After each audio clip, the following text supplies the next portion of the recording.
Ahí está. Ah, Todos los días Ceci está armando las clases, está bancando todo lo que es la parte más de los contenidos didácticos, de hacer circular esos contenidos, así que la tenemos ahí al pie del cañón. También da clases de las otras materias. Perdón, ¿puedo hacer una pregunta? ¿Cómo no, Gregorio? Muy bien. El último apunte que mandaron en el Classroom no se Sí. ve muy nítido. sí, esos apuntes, el problema que tienen, bueno, en ese estado los tengo yo. Es el problema que tiene por ahí la bibliografía que es gratis, para que no tengan que gastar nada, para ponerles a disposición material, ¿sí? De todas maneras, todos esos temas los vamos a desarrollar en clase, así que no se preocupen. La idea es que tengan información para que ustedes puedan tratar de ayudarse a comprender, ¿sí? Pero no se preocupen que todo lo vamos a ver en clase, ¿sí? Gracias. Bien, bien, De Gregorio. nada. Está buenísimo que pregunten todo lo que les pase. Es el espacio este. Bien. Bueno, vamos a empezar a pensar mientras van llegando los compañeros eh, el tema de, primer tema que nos ocupa, que es empezar a entrar ya directamente en el contenido histórico, planteando una guía. Hay un PDF que está muy bueno, que lo hizo Ceci, con todos los contenidos básicos, digamos, que tiene inclusive esos PDFs de cada clase, tienen imágenes, que son las imágenes con las que ustedes tienen que estudiar. Si ustedes a esas imágenes le Eso. quieren agregar más, genial, hermoso. Pero como mínimo nosotros vamos a tomar esas imágenes. Quien se cope en buscar otras cosas, en comparar, todo es bienvenido. Pero como sabemos que a veces hay poco tiempo o que a veces cuesta agarrarle el gusto a la materia, estoy dando clase con otra de las compañeras del equipo pedagógico, que es Sí, Coqui, que no se banca sí. ya toda mi dedicación a las pantallas, ¿no? Está como celosa de que... Vieron que nuestras mascotas están viendo la locura nuestra de que hablamos, no saben con quién, le hablamos a alguien, ¿no? Que no son ellas, miramos una pantalla y hablamos.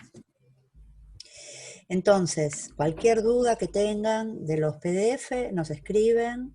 Estos PDF son livianos, se pueden ver desde el celular, son la accesibilidad mayor que encontramos para que ustedes tengan contenidos.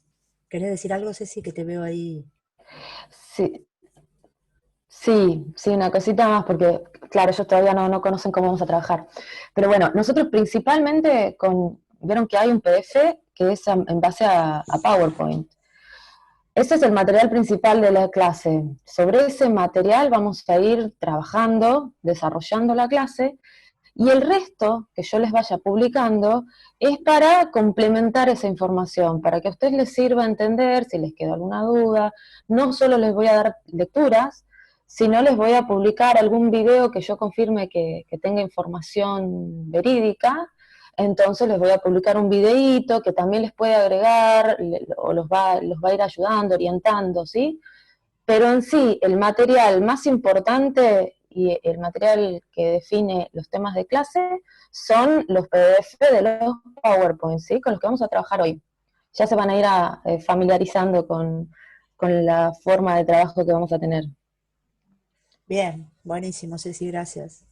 Entonces, asimismo, por ejemplo, hay películas, yo sé que ustedes deben estar saturados de ver kilos de películas, pero hay películas que si ustedes las quieren ver, que son películas de ficción, clásicas, de narrativas tradicionales, hollywoodenses, por ejemplo, para todo el tema que empezamos hoy, que es el tema de la Edad Media.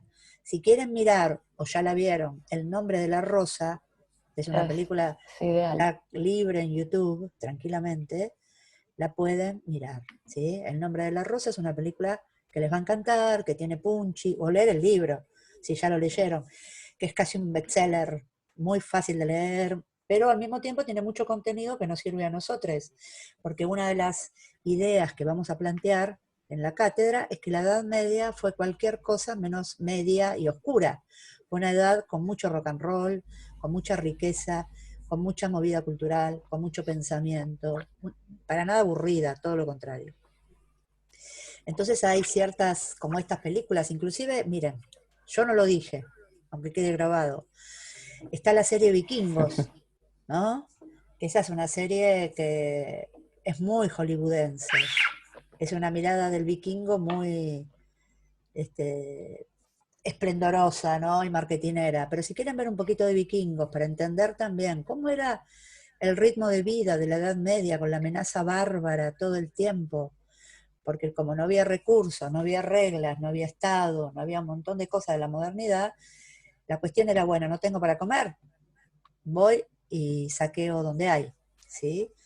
Ese tipo de cosas, ese tipo de cuestiones también culturales que son muy interesantes, y también tiene algo vikingo que puede servir para pensar todo un mundo de decoración, de ambientación. La dirección del arte está bastante soportable. Hay varias. ¿Qué te interrumpo un segundito? Ignacio, Juan sí. Ignacio. Juan Ignacio, ¿qué tal? ¿Cómo te va? No, quería saber, por ejemplo, y la de la caída, la serie de la caída de Constantinopla también. Buenísima. La caída del Imperio Romano y romanos está buenísima, si la quieren ver. No abarca estrictamente el periodo que nosotras comenzamos, que comenzamos en lo que sigue a la caída del Imperio Romano. Arrancamos cuando cae. Pero Ok, sí. Pero es interesante porque justamente arrancamos de ese cambio que por ahí cuesta entenderlo un poquito. Está bueno, para entender el paso a la Edad Media. Creo que hay recursos que, aunque estén en Netflix y no sean, lógicamente, privilegien más el espectáculo y el entretenimiento que la transmisión académica histórica, sin dudas. Pero bueno, ya que están consumiendo Netflix, estamos todos, yo también, para bancar mejor el aislamiento, bueno, si se copan, cualquier cosa que miren histórica en Netflix de este periodo europeo, si quieren ver Versalles, los Tudor, todo eso les va a venir bien. ¿Sí? Hay varias, después se las vamos Hay varias. se las vamos a marcar, ¿sí?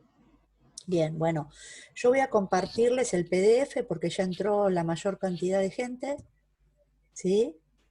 Así que les voy a compartir el PDF. Acá estamos. Bueno, por un lado ya ven este cuadro, no se desesperen, no se angustien. Este cuadro es como contundente, que da cuenta de la Edad Media como un periodo de aproximadamente 10 siglos, absolutamente abigarrado. Abigarrado significa lleno de, porque está lleno de cosas que sucedieron, de hechos históricos, porque la Edad Media va a ser el momento en el cual van a confluir, a empezar a interactuar y a confluir en disputa tres grupos culturales, tres civilizaciones muy fuertes que van a disputarse el territorio de Europa, que son lo que va a ser Europa, es decir, el occidente clásico greco-romano, que va a haber conquistado previamente, al momento de comenzar la Edad Media, al mundo teóricamente nórdico bárbaro, lo va a incluir en su matriz, simbólica y culturalmente ni hablar, y otras dos civilizaciones, la civilización bizantina, oriental, y el mundo musulmán. Entonces tenemos tres como grupos que, si ustedes se ponen a pensar, son prácticamente los grupos que tenemos hoy en Europa disputándose. Todo lo que es Europa mediterránea, Europa nórdica, la Europa mediterránea controlada y fundada en lo que conocemos en Occidente hoy por los griegos y los romanos, el mundo nórdico, que es de orígenes plurales, hay hasta gente que viene de Rusia ahí, ¿no? Los mongoles, hay tribus que conforman ese mundo bárbaro que también son muy distintas y que los romanos llamaron a todos bárbaros, pero ahí tenemos, justamente si ven vikingos, los vikingos son un grupito, pero hay muchísimos grupos jugándosela ahí, disputando, la liga nórdica, la liga del Mediterráneo, el mundo bizantino, que se corresponde a las construcciones de lo que es la herencia de Alejandro Magno, lo que es la herencia de la conquista greco-romana hacia China, digamos, y el norte de África, donde se va a ver que a partir del año 611 surge una nueva cultura y una nueva movida de carácter religioso, pero que también tiene que ver mucho con diferencias culturales milenarias, que es el mundo musulmán. ¿sí? 611. Estamos empezando a plantear el origen de la Edad Media, se plantea con una fecha arbitraria, para plantear una fecha en el año 476, ¿no? Que es cuando cae el Imperio Romano definitivamente. Por supuesto que eso viene de una crisis de 2 siglos atrás. Esto viene de un periodo de mucha disputa que se da en los primeros 4 siglos, básicamente, de la era cristiana, digamos, ¿sí? Puede parecer, es más histórico esto, puede parecer abrumador la cantidad de datos, pero ustedes tienen muchísimas fuentes, tenemos esa suerte. De este periodo de la historia hay muchísimo material. Ustedes empiezan a buscar y hay material de todo tipo, hay hasta memes. Usen los memes para estudiar. Los memes de la Edad Media valen. Todos los memes, ¿sí? Entonces, este periodo tan abigarrado, nosotros de todo este momento histórico gigantesco donde pasó de todo, muy marcado por la disputa violenta del territorio permanente, vamos a estudiar 4 periodos artísticos, que son el paleocristiano, el prerrománico, el románico y el gótico, ¿sí? Son los periodos que seleccionamos. Por supuesto que dentro de estos 4 periodos, de estos 4 estilos, hay muchísimas variedades, cruces, contaminaciones, lugares para que ustedes piensen, distintas inflexiones, cuestiones culturales, que vamos a ir desarrollándolas y que nos hablan de esta riqueza increíble que tiene la Edad Media. Que como les digo, le ponemos una fecha de comienzo en el 476 y le ponemos una fecha de cierre como momento histórico. Hay 2 fechas posibles. La fecha de la historia la vincula con el año 1492, que se inicia la conquista de ese enorme territorio que es América. 1492. Con la llegada de Colón a América, que Europa comienza la conquista y apropiación sistemática de estas tierras. Y eso cambia radicalmente el mapa. Hay un hecho previo que también es fundamental, que es la caída definitiva y total del Imperio Romano, ¿no? ¿Por qué? En el año 476 lo que cae es la mitad, acá hay un PDF, en el PDF hay una foto hermosa, lo que cae, ¿lo ven acá? Es la mitad de ese imperio. Miren lo que era el Imperio Romano. Era enorme.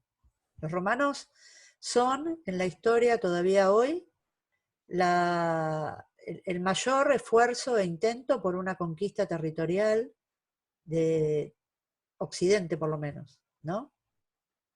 Porque esta conquista planteaba ciudadanías muy especiales. Eso también tiene que ver con la caída de lo bárbaro. El mundo antiguo estaba todo fragmentado. A lo sumo había pequeños reyes, ¿no? Figuras como jefes de tribus que iban armando civilizaciones totalmente apoyadas en la esclavitud más dura y lisa y llana. El mundo antiguo es un mundo esclavista. Los romanos le agregan a este concepto de esclavitud la posibilidad de las ciudadanías, distintos grados de ciudadanía, muy parecido a lo que puede ser hoy las ciudadanías de los grandes bloques como Inglaterra, ¿no? Saben que Inglaterra tiene, es un estado que tiene distintos niveles de ciudadanía, es lo más parecido al Imperio Romano. No es lo mismo ser un inglés de Australia que de Canadá, ser miembro del Commonwealth que ser un londinense. Con Roma pasaba algo parecido. Había un bienestar que garantizaba estar adentro del Imperio Romano. Para ser esclavo en el Imperio Romano, en este mundo antiguo, había que estar muy fuera de los parámetros, por ejemplo, lingüísticos, culturales, de la mirada romana, pero Roma lo que hizo fue, en esta zona que ustedes ven, generar un gran territorio común, unificado por una legislación poderosísima que todavía hoy usamos. Nuestros códigos vienen de la herencia romana, que perfeccionó todo lo anterior para armar, porque había como un criterio de organizar un imperio políticamente sustentable, para decirlo de alguna manera. Esto se los cuento para que vean que en el año 476 lo que cae es la unidad de la parte que está hacia la izquierda de esta línea. Es decir, el Imperio Romano de Occidente es lo que cae. Pero acá sigue el Imperio Romano a los tropezones, pero sigue existiendo, hasta que en el año 1453 definitivamente los musulmanes, una rama de origen musulmán turco, tome el poder acá. Entonces, acá ya se llama Constantinopla porque ya es la nueva etapa. Perdón, es la vieja etapa todavía. Esto es lo que hoy se conoce como Estambul. ¿Ven ese puntito que dice Constantinopla? Hoy es Estambul. ¿Por qué? Porque ha quedado la herencia de eso en la sociedad turca. Esa ciudad es la ciudad más importante del Oriente Romano. Nosotros vamos a trabajar la Edad Media acá, en esta parte, básicamente, que es la que va a quedar con esta herencia tan extraña, donde aún todavía no se formó, no se abrió el cristianismo, el catolicismo, ¿sí? El catolicismo todavía no se disparó a lo que estoy contando. Que es un nuevo agente, Cristo es un nuevo agente que empieza a jugar en este despelote de esta crisis del siglo I. No es que Cristo nace en el año 0, nosotros ponemos el año 0 de la edad después de Cristo en Cristo, ¿se entiende? Entonces, este panorama de este imperio más o menos organizado se va a ver terriblemente modificado con el nacimiento y la vida de Cristo, de Jesús. ¿Sí? ¿Se ubican en esto? No sé qué filiaciones tienen, si tienen formación religiosa. Tener formación religiosa, más no sea de saber quiénes son los santos, los nombres de los santos, y quiénes son los padres y los abuelos de Jesús, ayuda para entender después las iconografías, ¿no? Pero bueno, este es el mapa, esta parte es la parte del Imperio Romano que nosotros vamos a estudiar en primera medida. Esta va a influir muchísimo durante toda la Edad Media, porque imagínense que no fue que se repartió el imperio, se quedó en un estado de tensión muy fuerte. Esta parte va a ser tomada por los turcos en 1453, como les decía, pero durante toda la Edad Media va a quedar peleada. Las cruzadas, ¿saben qué son? El intento de retomar esto, que se empieza a perder. Se empieza a perder ya en el año 800, 900, ya está esa crisis, ¿sí? Pero lo primero que cae así abruptamente por la llegada de los bárbaros es esta parte. No es que el 476 entraron los bárbaros venían queriendo disputar este espacio desde el siglo III, ¿no? ¿Por qué? Por esto que yo les dije de la ciudadanía romana.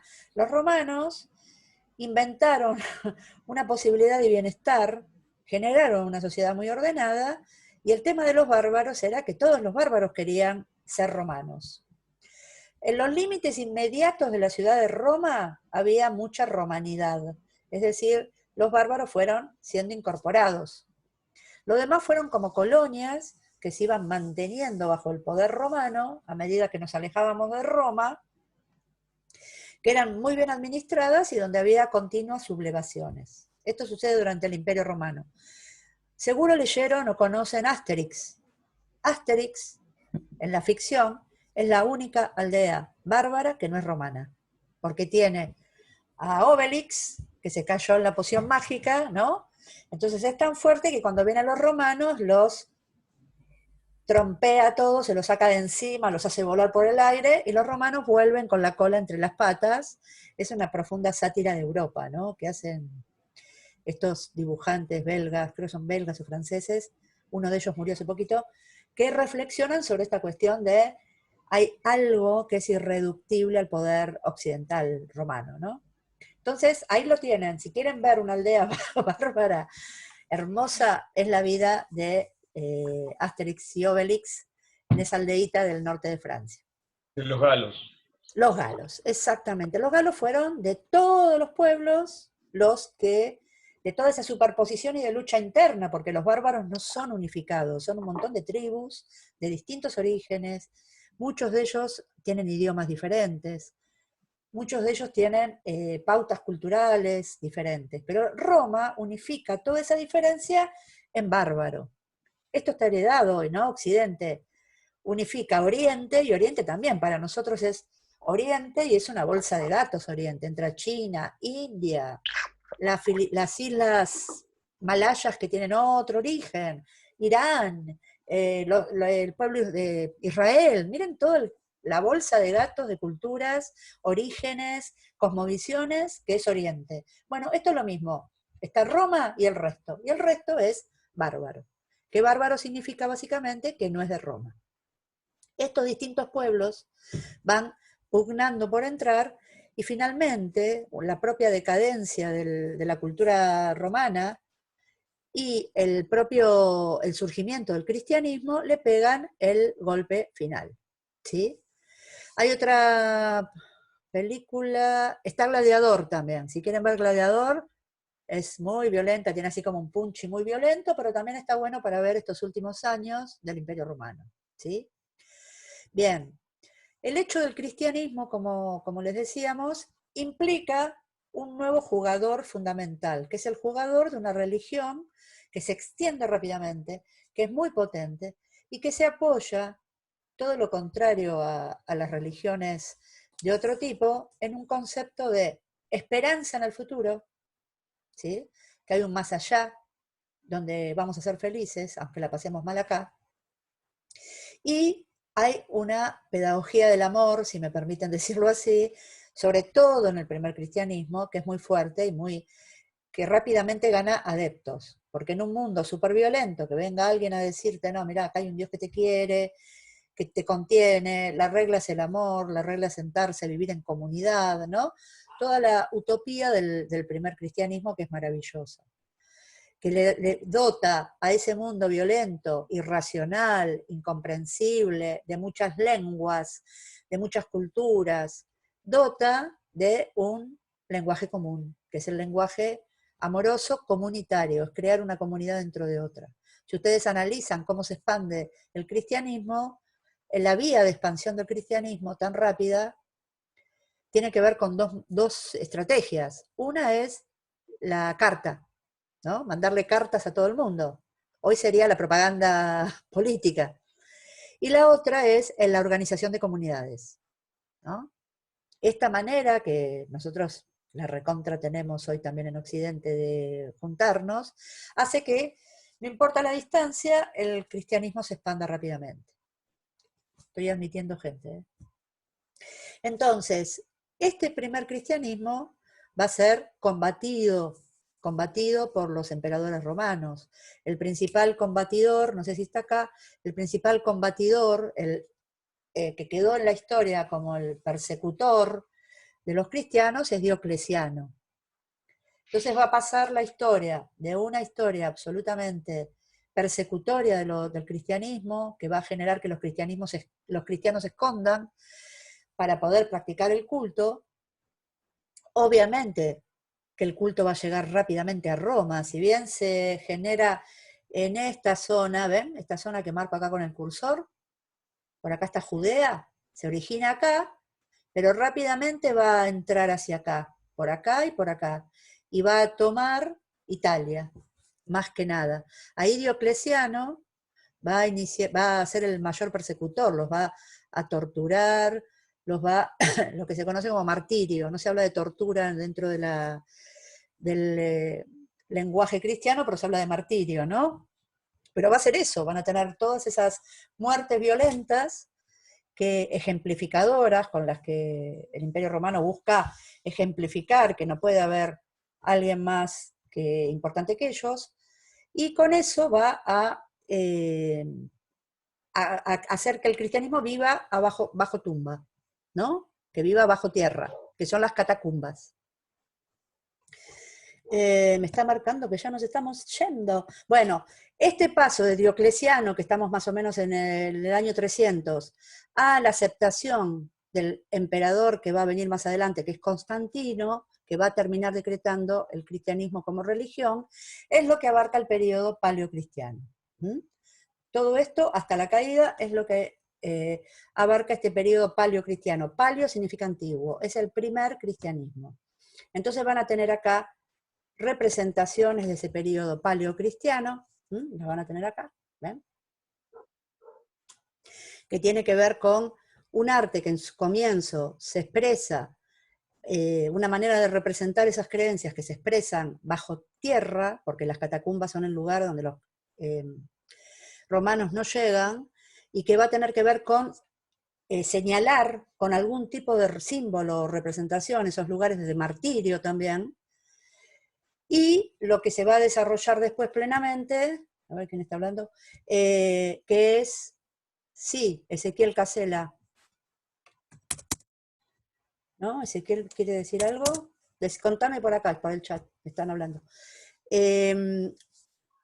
Entonces, este periodo que va a estar muy marcado por lo que se hace por abajo, digamos, sotoboche, hasta que sea, perfecto, Ezequiel, no te hagas problemas si estás laburando, querido, no te hagas problemas. Entonces van a ver que igualmente las catacumbas son esos lugares hermosos que vamos a visitar. Acá tienen todo esta data. Lo que sí me importa resaltar es cómo es esa manera de representar esas primeras vivencias cristianas.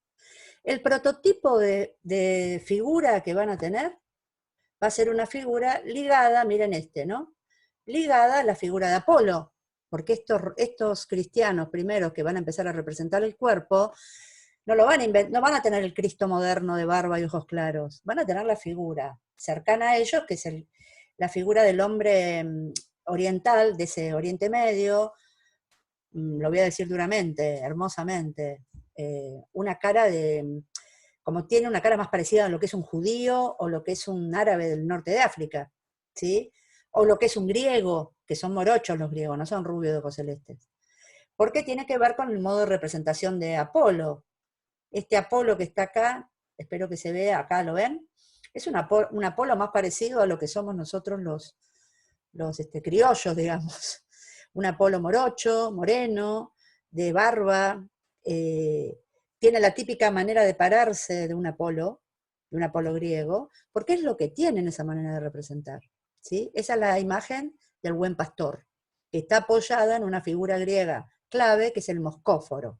Moscóforo significa el que lleva el cordero. ¿Ven que lleva un cordero en sus hombros? Y va a ser fácilmente asimilable esa figura del cordero sacrificial a Cristo. Porque como yo no puedo decir abiertamente las cosas, tengo que usar metáforas. Entonces, en vez de decir Cristo, voy a decir cordero. En vez de decir Cristo, voy a decir pez. Porque Cristo es el que ha multiplicado, Jesús fue el que multiplicó los panes y los peces. Voy a empezar a utilizar esas metáforas. Cristo es el cordero y a su vez nosotros somos todo el rebaño de ese cordero que se sacrifica como cordero, pero en realidad no es un cordero chiquitito y sin fuerza, es el pastor, que se va a revelar como pastor al resucitar, y toda esta cosa para ponerlo a Cristo como jefe de la iglesia. Entonces lo que vamos a hacer es que ustedes vean este PowerPoint, lo lean, este PDF, lo lean tranqui, porque no vamos en 40 minutos no llegamos a dar cuenta de todo, lo miren tranqui, y el jueves próximo a la mañana discutimos y sacamos todas las dudas. Tarea que tienen, a ver qué te parece, Ceci. Sí, porque ya son las... Sí, Tareas, sí, ya estamos en hora. Ya estamos en hora. Tareas que tienen para el encuentro que viene es escribir, cada quien tiene que escribir 5 preguntas de este material que lee. Y las tiene que apuntar, esas 5 preguntas con nombre y apellido en el Classroom. Decir, por ejemplo, Gregorio, yo pregunto, ¿por qué todas las figuras están paradas? Cualquier cosa digo, ¿eh? Y no hay nadie en todas las figuras, o por qué las mujeres están desnudas, o por qué las mujeres se parecen tanto a las mujeres griegas, a las mujeres de las esculturas griegas, o por qué las iglesias no tienen bancos adentro. Una pregunta, ¿no? Bueno, yo les voy a dejar entonces la consigna por escrito en el Classroom, así queda más ordenadito. Que lo hagan directamente por las tareas del Classroom. Claro, exactamente. Usan el Classroom para contestar, pero lo que queremos es que se generen 5 preguntas, y acá también esto está bueno para que yo les explique algo clave. Ustedes no son historiadores del arte, ustedes no son especialistas. Entonces pregunten, aunque les parezca que lo que preguntan es una pavada, pregunten igual. Acá se tiene que generar entre todos nosotros un colchón donde cada quien pueda preguntar lo que quiera y nadie tenga vergüenza. A ver, no es que se les tiene que ocurrir la pregunta, aquella pregunta, hipótesis para leer algo. No, no, lo que nos interesa es que empiecen a mirar. Para preguntar, para generar esa pregunta, esa hipótesis de lectura, hay que ver.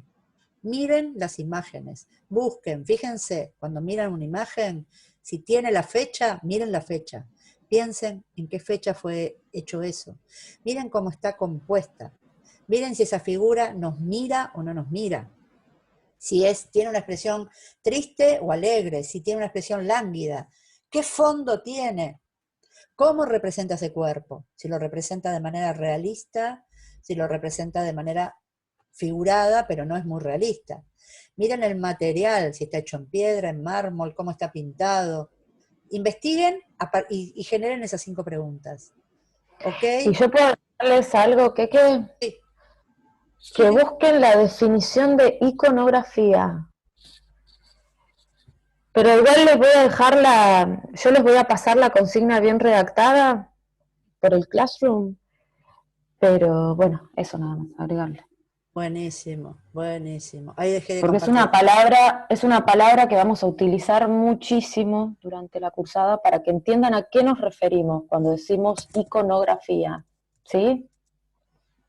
Bien, bien, bien. Entonces, lo que tienen para hacer es mirar alguna película si tienen ganas de todas estas que contamos, buscar la definición de iconografía, buscar, iconografía viene de icono, buscar qué es un icono también, sí, ya que están, y generar estas 5 preguntas cada quien, en este momento somos 29, generarse 5 preguntas. Pueden leer, ¿no? En el Classroom las preguntas de los compañeros.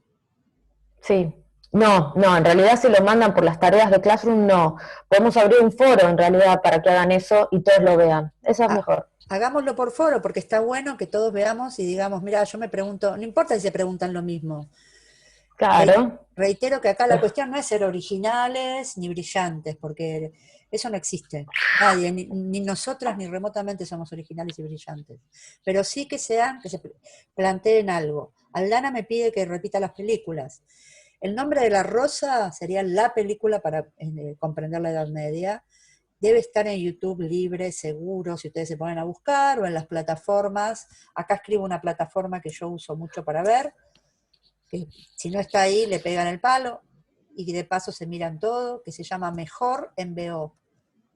Mejor en VO. Ese Mejor en VO, cuando ustedes lo escriben todo junto, aparecen distintas las terminaciones, no me sale la palabra, puede ser .com, puede ser .ru, porque van como son piratas, van mutando. Ah, mira qué buen dato. Sí, ustedes pongan Mejor en VO todo junto, que significa mejor en versión original. Hay muchísimas más plataformas para ver pelis. Entonces, ver El nombre de la rosa, y después en Netflix, si quieren ver un poquito de vikingos, miren, Vikingos es como muy Gina, muy Gina, ¿se acuerdan de Gina? Gina es una seriaza de mi época, cuando yo era chica. Ya tiene un par de años, Gina. Gina es como muy power, ella, muy Pero bueno, vikingos pueden ver, hay Romanos, que es la serie del Imperio Romano. Y después hay otras series que sí, que no son realistas, ¿sí? Que tratan sobre el imaginario de una época medieval, pero que les sirven para entender cómo era el espacio físico en el que vivían, cómo se manejaban los territorios, cómo eran los enfrentamientos, cómo se